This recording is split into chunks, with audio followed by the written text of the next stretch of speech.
কেন অভ্র? তোর তো এত বন্ধুকে ছেড়ে ওই মেয়ে বন্ধুর কাছে সেরাতে কেন গেছিলে তুমি? তুমি আবার আমাকে জ্ঞান দাও, তাই না? আর এদিকে তুমি নিজে। প্লিজ চুপ করো, আমি তো শাস্তি নিতে রাজি। না, চুপ করবো না সুদীপা, চুপ করবো না। আর অকারণে শাস্তি মাথা পেতেও নেবো না। কথায় কথা বাড়বে পর্ণা, প্লিজ। কথাটা তো আমি বলছি সুদীপা, বলতে দাও না আমাকে। আদিত্য সুদীপাকে এক জায়গায় ডেকে পাঠায়।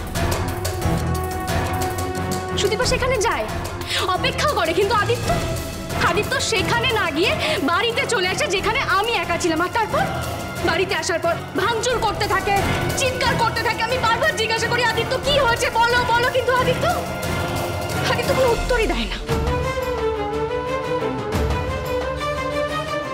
আমি কিছু ভুল বলছি? বলো আমাকে কারেক্ট করে দাও, বলো না।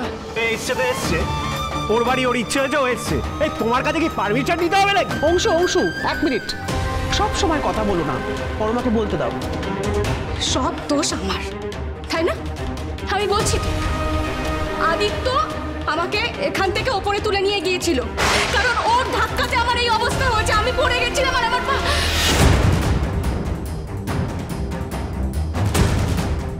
সব নিন্দা তো আমার হলো, সব নিন্দা। আচ্ছা আদিত্য, তুমি যখন সুদীপাকে এই বাড়িতে নিয়ে এসেছিলে, তখন তুমি কি বলেছিলে? যে সারা জীবন তুমি সুদীপাকে রক্ষা করবে, অথচ সেই মেয়েটাকেই তুমি রাস্তায় দাঁড় করিয়ে রেখে আসলে। আর সুদীপা যখন তোমার চিন্তায় বাড়িতে আসে, তখন ও তোমাকে আর আমাকে এই অবস্থায় দেখে, আর সেটা ওর খারাপ লেগেছিল, সেটাই স্বাভাবিক। ও চলে গেছিল, কাউকে কিছু না বলে চলে গেছিল।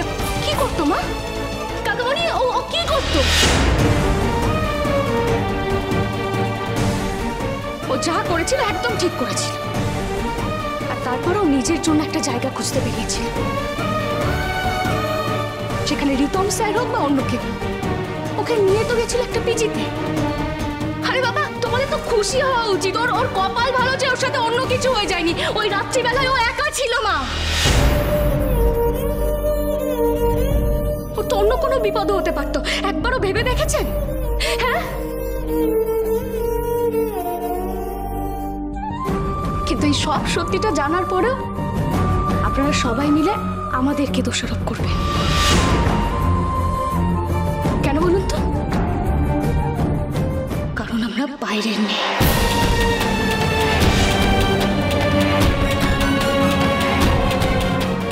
সব কলঙ্ক আমাদের, তাই না মা? কিছু মনে করবেন না। এই সন্দেহবাদীগ্রস্ত মানুষের সাথে অন্তত আমি থাকতে পারব না।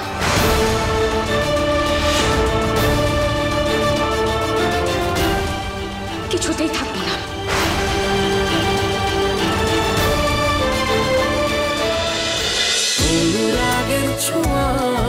অনুরাগের ছোঁয়া সোম থেকে রবি প্রতিদিন রাত 9:30টায় স্টার জলসায় ও জিও হটস্টারে।